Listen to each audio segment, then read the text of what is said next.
தமிழ்நாட்டில் மக்களாட்சியை மறந்து மன்னராட்சி நடைபெற்று வருவதாக சட்டமன்ற எதிர்க்கட்சி துணைத் தலைவர் ஆர்.பி. உதயகுமார் விமர்சித்துள்ளார். திருவண்ணாமலை மாவட்டம் ஆரணியில் மத்திய மாவட்ட அதிமுக ஜெயலலிதா பேரவை சார்பில் மறைந்த முதலமைச்சர் ஜெயலலிதாவின் 77வது பிறந்தநாள் விழா பொதுக்கூட்டம் நடைபெற்றது. இதில் முன்னாள் அமைச்சரும் சட்டமன்ற எதிர்க்கட்சி துணைத் தலைவருமான ஆர்.பி. உதயகுமார் பங்கேற்றார். இந்நிகழ்வில் பேசிய அவர், எம்ஜிஆர் மற்றும் ஜெயலலிதாவின் மறு உருவமாக விளங்குபவர் எடப்பாடி பழனிசாமி என குறிப்பிட்டார்.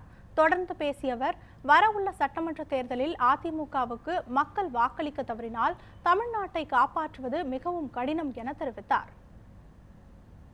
இன்னைக்கு கூட 69% இடஒதுக்கீடு அம்மா கொடுத்தார், 50% இடஒதுக்கீடு புரட்சித் தலைவர் கொடுத்தார். அவருடைய மறு வடிவமாக இருக்கிற புரட்சித் தலைவர் எடப்பாடியார் அவர்கள் இந்தியாவிலே எந்த மாநிலத்திலும் இல்லாத வகையிலே நீட் தேர்வை ரத்து செய்ய வேண்டும் என்று போராடுகிற போது அதற்கு தீர்வு காண வேண்டும் என்று அரசு பள்ளியிலே படிக்கிற ஏழை எளிய விளிம்புநிலை பிள்ளைகளை மருத்துவ மாணவ கனவை நினைவாக்குகிற 7.5% இடஒதுக்கீடு கொடுத்த சமூக நீதி காவலர் புரட்சித் தலைவர்